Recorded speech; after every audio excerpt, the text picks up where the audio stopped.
And welcome everybody to another glorious episode of the Put On Waivers podcast. I'm your host, Dwayne Douglas, podcast on the beautiful shores of the Pacific Ocean. Beautiful day out here in Southern California. It really was pretty flawless. Sorry for folks on the East Coast who are in a little rain and 40 degrees. Sorry about that. But it's a great day out here. I'm here with Ryan Holmes. Ryan, how you doing today? I'm doing good. Beautiful 72 degrees in Southern Cal for me. So yeah, gotta love it. I want to give a shout out to J. Vickers. He's at JAVEST1991. He's a new follower. I just saw Vickers immediately, and I was like, oh, I was like, did Vickers actually follow us? But no, it wasn't that Vickers for the Raiders. But but thank you for following us and rolling with us here on the Put On Waivers NFL show. I am Dwayne Douglas. RTPOW podcast is my Twitter handle, and R Home, which is HOLM22, is Ryan's. Twitter, Instagram, Facebook, all that good stuff. You're going to definitely catch us out there. And on folks listening in Virginia Beach, folks listening in Paris, Texas, Cincinnati, Ohio, Los Angeles, California, Chicago, Illinois. We appreciate y'all for doing that. A lot of stuff going on out there. And we appreciate you guys listening to us, especially in Los Angeles, because y'all got a lot going on right now. Clippers and Lakers and Dodgers and everything going on out there, and Chargers. We met a Charger fan this weekend, I guess. Yeah. I never met one before. I live in San Diego, so I met plenty, but they all hate the owner, hate the team now. So we're good to go with that. Last thing is our text line 858-429-9465 is a text line. So definitely we got some questions off of that as well. Kind of waiting for a guest. Hopefully he comes up. If he doesn't, then we're fine. One thing that I just kind of off the top of my head today that drove me crazy, and I'm thinking about it today, is the Raider fan and obsession with Lynn Bowden Jr. I'm laughing, you're laughing. What do you make of this whole situation with Lynn Bowden Jr. and Raider fan? It seemed like they just, we can't be at training camp. So one of the guys who I really trust at training camp is Vic Tafur. And when Vic Tafur says he didn't see anything from him to make you think that he was going to be on the Raiders or be any kind of impact player, I trusted that, and they ended up trading him. What are your thoughts about this obsession Raider fans have with Lynn Bowden Jr.? Yeah, it's been all over Twitter for the last couple of days. I read that article where they had Bowden quotes. Clearly, he has his side of the story. The Raiders have theirs. I watched quite a few Dolphins games towards the end of last season, and he made some catches out of the slot. Nothing dynamic, nothing down the field, not the big plays that were expected of him when he came out of college. And clearly, as you mentioned, Vic mentioned, he just didn't see the explosiveness or the speed, and he wasn't holding up, obviously, in the blocking drills. Everyone's probably seen those videos that have gone around on Twitter. But I just think it's a bunch of sour grapes at this point from Lynn. He's trying to tell his side of the story. Clearly, the media and then Raider fans are running with, the Raiders made another mistake in the draft by taking him in the third round and the position change. But keeping him on the roster and converting him back to a slot receiver probably wasn't an option last year. They had Hunter Renfrow, they had plenty of wide receivers. They wanted to get Ruggs snaps in there. So to me, it's water under the bridge. Go to Miami, do your job, do your thing, yeah. Have a career and move on. There's no reason for him to be speaking back at the organization. Clearly something went awry there, whether he wants to admit it or not. It didn't work out for both parties, and fortunate for him, he got an opportunity to play due to injury down in Miami. He wasn't playing when he got there. They had some injuries. So to me, I don't think much about it. I just scrolled on Twitter and laughed at it kind of and read it and said, all right, whatever. Yeah, as far as that goes, I just didn't get that at all. And it's just crazy. I think we got BD's in here right now, so let's take a quick second and get him in here and talk some more Raiders. Put On Waivers podcast, Dwayne Douglas, Ryan Holmes, and BD Williams. You can catch him up on Twitter on BD Williams 18. Correct. I'm gonna make sure I get that right. He is part of the Tape Don't Lie crew, film channel. Really good stuff out there. BD, how you doing? Great, guys. How you guys doing? Thanks for having me. Yeah, we're doing good. We're good. Doing good. I'm gonna roll through these questions quick, and then I'm gonna go through my questions, and you can talk to Ryan as well. First, you're doing some interesting things with the Substack. Can you talk about that a little bit for the fans who might not have signed up for that yet? Yeah, so I've written for Silver and Black Pride. And there was like a law that was passed where they like basically canned all their private contractors. And then I wrote for Just Blog Baby, and I was never really satisfied with the format of the website. They had some issues with like NFL copyright, so you couldn't like put images like directly in or like moving videos directly into your articles. So after I think a couple years writing over there, I decided to team up with Marcus, and we contribute to a Substack. You can find it in the link in the description of all the Tape Don't Lie videos. If you type in Tape Don't Lie into YouTube. But basically right now, my main project is just doing a deep dive into Gus Bradley's defenses over the past, in the past, taking, doing some studies into the Seahawks playbook that I have access to, Jacksonville Jaguars playbook that I have access to, just so I can, kind of wrap my head around some of the concepts that we're going to see on Sundays. So, I'm just getting the Raider Nation ready for some of those things. Cool. And I subscribe to it. Got some good write-ups in there. So I appreciate that and getting more knowledge to the fan base. And not everything is Appreciate it, man. Not everything's Derek's fault, but some of it is. But that's why I focus on defense, because that's like that's Marcus's thing, right? Yeah. So speaking of defense, Rod Marinelli, and I know I was thinking about Brenton Buckner the other day. So when you look at the kind of the core of like some of these pass rushers, they've kind of went through both D line coaches.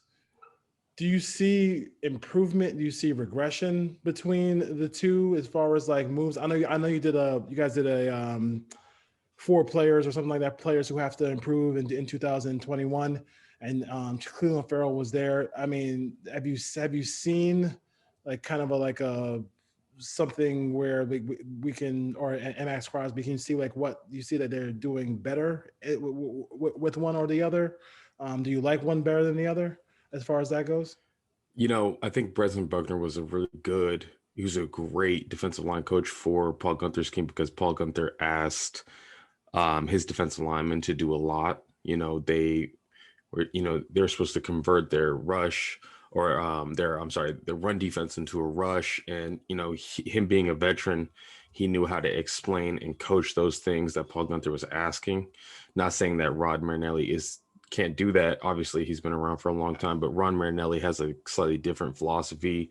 And I think that Rod Marinelli and Paul Gunther their philosophies didn't match up. Rod Marinelli doesn't really want guys playing the run. He wants penetration. He wants guys getting upfield. He wants great get off, pass rush. And, Paul Gunther doesn't really want to do that until third down. So I just never really understood the marriage between the philosophies there. And I think that might have something to do with maybe the way that the defensive line played last year. Mm-hmm. And then the other thing that I'll also note is when Brenton Buckner was there, they had a starting defensive line for rundowns, guys like Josh Morrow, okay, like 6'6", 290-pound defensive end, right? Jonathan Hankins, PJ Hall, Cleveland Farrell, like great run stoppers, right? Mm-hmm. And then when it was pass rush situations, all those guys would come out, and it would be Max Crosby and Benson Mayowa and Maurice Hurst coming in the game. And so you had one unit only doing one thing, and then you had another unit really focusing on rushing the passer. And when Rod Marinelli came in, he doesn't want that. He wants everyone being able, like, on the field for multiple downs throughout a series, and then getting subbed out and then playing the entire series. So that's why, Benson Mayowa left, because he's not a run stopper. He's just a pass rush specialist. Yeah. And so I think that also has something to do with it. So we'll see if, the Rod Marinelli philosophy meshes with Gus Bradley in 2021. We'll see. Yeah. Messing with still talking about Gus Bradley here. Him versus, first game out of the shoot, we're playing like a Michael Vick clone as far as running the football. How has he done a job against running quarterbacks? The first steps of people on the back seven is backwards, so that might, it's all defensive line trying to stop him up front. And then once he breaks that, people are already headed kind of back, are backpedaling anyway in that cover three. What are your thoughts about like him versus Vic? I keep saying Vic, but Lamar Jackson in that first game, as far as just the rushing part of it, because he can be, those are the back-breaking plays when it's 3rd and 8 and he picks up 15 yards right. and keeps drives alive. I think that was something that I really noticed in 2020, watching Gus Bradley's defenses scrambling quarterbacks, giving his defense a headache, extending the drive on third and longs. Lots of instances of quarterbacks, using their legs to pick up a first down. Whereas, Lamar Jackson, obviously he can scramble, but he's like, he'll have run plays designed for him. Right. Whereas, a lot of these other quarterbacks probably not having run plays designed for him. And he has, he put together like a standalone game plan, 7 defensive backs, 3 defensive linemen, and did an incredible job 3 years ago in the playoffs, 2018 playoffs, stopping Lamar Jackson with basically almost like a college scheme, like a tight front, 3 defensive linemen clogging the inside gaps, and then use Derwin James kind of almost like a spy, but basically like the boot player to take away, the quarterback run options. So it'll be interesting because he can scheme up a game plan to stop a running quarterback, but when it gets to like the scrambles and the third downs, 2020 definitely struggled. His defense has struggled to stop those kind of quarterbacks. So we'll see. Yeah. But last show you guys had, you talked about, it was a kind of a concept show. You took defense. You obviously take the defense. He takes the offense. Do you feel like Gruden is I want to say easy, but kind of easy to kind of read as far as once he gets inside the 20? Yeah, I wouldn't say that, because it's still going to take great defenders to like sift through all the motions, all the formation shifts, all the different personnel groupings that he's using. But a lot of the same plays pop up over and over again, even though the window dressing on it makes it look different at first, right? Yeah. And like that's really what Gruden specializes in, is calling the same core plays, but doing it out of like a million different formations and shifts and motions and all this stuff, right? So like I think that it has something to do with it. And then, but also, the Raiders run defense or run offense was horrible. It was not getting anywhere, and that's also going to really restrict what you can call when your run game can't get going, especially if a team isn't honoring your run game and they're staying in too high safeties. It's kind of limiting what you're going to get away with on offense. How do you see like a guy like is Greg Olson's role? Like, is he somebody who's gonna like, hey coach, these are ridiculous tendencies that we have to kind of get out of? Or is he just like kind of like that guy in the middle between him and Carr to kind of like be that communicator? Because I feel like, that could be a spot where he could say, hey, let's just, we all watch some plays here, and you look at the Raiders roster and say, hey, we could probably steal some of that concept here with the players we have on that team, on the team, especially like you see what some of these plays you see for Kelsey that Waller could probably just do in his sleep. It's interesting, the dynamic. It's anyone's best guess, to be quite honest, like the exact amount of power Greg Olson has in the offense. So without me sounding like an idiot and just guessing, it's really I'm unsure of what exactly Greg Olson does. I'm sure it's something along the lines of just kind of being like a calming presence. Gruden's going to like be off on a tangent, and and he needs someone to like reel him back in at times. Definitely seemed like a lot of a different dynamic of personalities there, but can't really understand what the exact responsibilities are for him. Yeah, Ryan, you got it? Yeah, BD, we've talked about this a little offline. What are the positions that are going to make this defense go? The Raiders loaded up obviously on safeties, some linebackers, and then along the defensive front with Coons. But what should Raider fans look for as far as who are the playmakers going to be? What positions in this defense, and where do they need depth for this defense to be successful?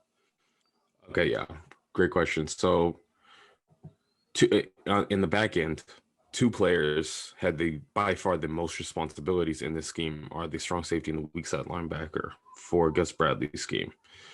And, hopefully we can see Corey Littleton go back to, playing how he played 2018, 2019, where he was a fantastic coverage linebacker and a playmaker at times for the Los Angeles Rams.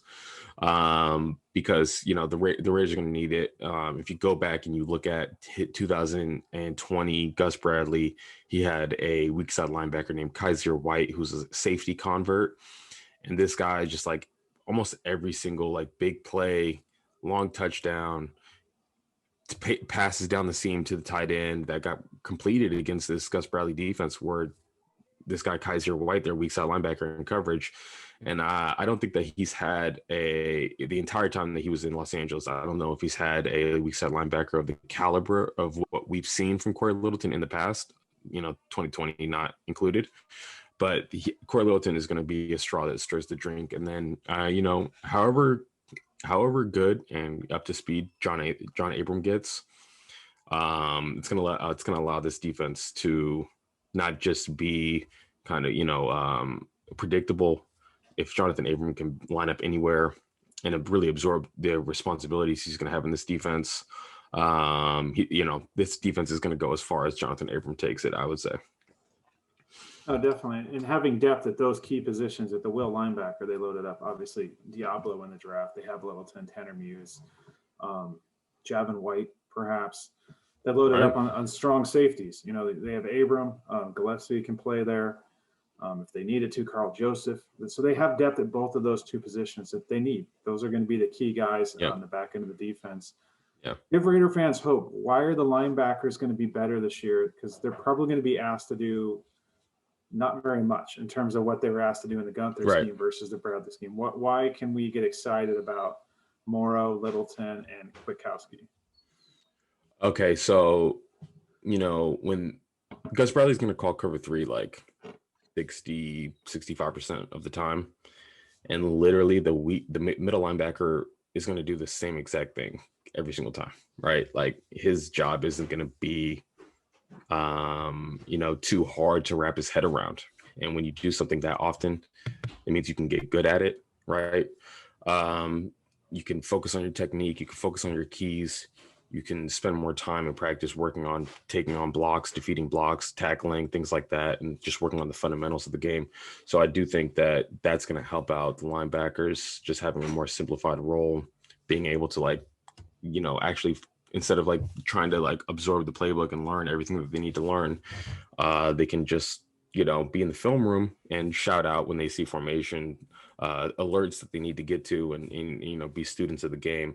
I think that that's really just a simplified responsibility is going to help them focus on their all-around game.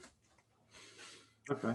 One last question. Obviously, the cornerback position, the slot, the nickel primarily. Who do you think has the upper hand of the nickel? I didn't get a chance to see your Nate Hobbs breakdown, but break him down real quick for us, and then who do you think wins the nickel job? Yeah. Okay. So I only had access to one Nate Hobbs game. And I guess, according to some people who got very upset at me at the Twitter thread that I put on Twitter, I guess it's his worst game in college football against Wisconsin. One thing I was really, really impressed with him about was he has tremendous core strength. Like he's taking on tight ends and fullbacks, almost like a linebacker would, and he's a corner. He's not getting pushed around. He's standing these guys up. So in terms of like the run defense, that responsibilities that a nickel would have, I could see Nate Hobbs doing great there. Um, his technique was just very, very up and down, whether he was playing zone, whether he was playing man.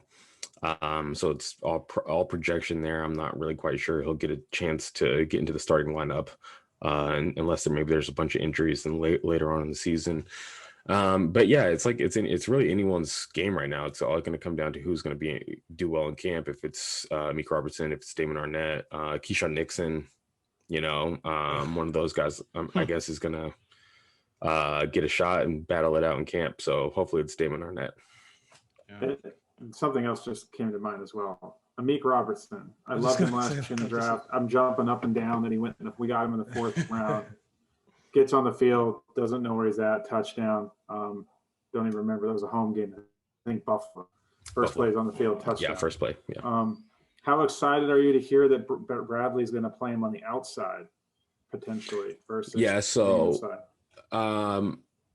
Honestly, I don't know if Gus Bradley said that he's going to play on the outside, or if a reporter heard Gus Bradley or heard that Gus Bradley liked Amik Robertson's man coverage skills, and then jumped to the mental conclusion that maybe he'd play on the outside then, because after cover 3, Gus Bradley's next favorite call is cover 1, which means that the nickel has to play man coverage, right? And Amik Robertson playing on the outside in Gus Bradley's defense would be a massive, like absolutely astronomical departure from the type of profile of cornerback that Gus Bradley prefers, in his scheme. Those long guys. He likes the big, tall corners. Yeah, going back, his entire track record. So it would be a huge departure. Not saying that Amik Robertson couldn't do it, but I just think that if you go off of Gus Bradley's history, I would be pretty shocked to see him play on the outside. You need to play man coverage in the slot too. So I'm just guessing that they like his man coverage skills, and I think a reporter might have jumped to the conclusion that meant he was to be playing on the outside. That's my best guess on that one. Yes. Okay. Yeah, I got excited when I saw that because he looked lost last year in the slot, but so did Marcus Joyner, who's been doing it for a long time. So yeah, hopefully that was a function of Gunther more than it was Robertson. Most of the guys looked lost on that defense last year, so can't really say it's all Amik, but we'll see. Yeah, the teacher in the class was Paul Gunther, so I'll just leave it right. Leave it as that. Leave it at that. The good things from OTAs we heard from a guy like Casey Hayward. I mean, obviously he's been in this, so I mean he should definitely hit the ground running. He's probably going to start. You figure he's going to be the starting corner on the other side of Mullen, correct?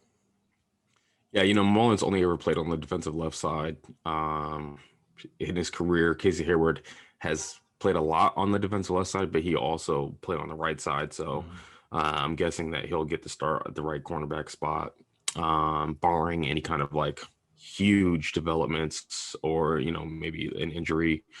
Week 1 starter for sure, Casey Hayward. But guys like Rasul Douglas, really good zone corner. Yeah.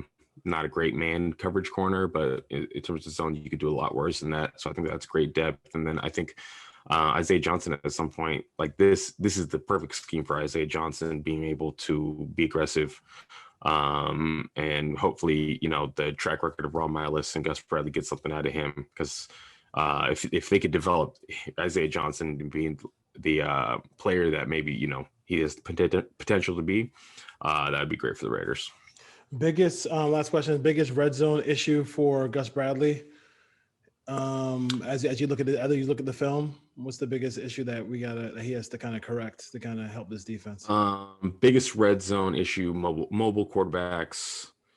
When you play zone, and zone and man, but zone particularly, when you're playing zone, it's about taking away the routes that are going to enter your zone in rhythm, right?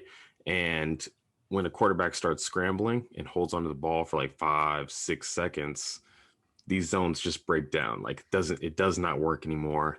You didn't see players doing a great job of finding the guy nearest to them and latching on and, covering them late in the down on a scramble drill. So that's definitely something that his defense is going to need to work on, because anytime a quarterback started holding onto the ball and moving around, they were able to either gain yards or complete a pass on his defense in the red zone. Okay. Good. Well, interesting talk. You guys do a great job. Love having you on. Learn something every time I watch the show. So I appreciate the time you guys spend doing your thing. Hey guys, and coming over here. You guys are doing a great job too. I tune in as well. So keep up the great work. Go Raider Nation. Appreciate it, guys. Yeah, I can't wait for you guys. Can't wait for you guys to break down Julio Jones when he becomes a Raider. When they give up me too. Four second round picks for Julio Jones. Can't wait. I'll take it. I'll take it. All right, man. Take care. All right. Later, guys. Thanks, Peter. Appreciate it. Yeah. Take care.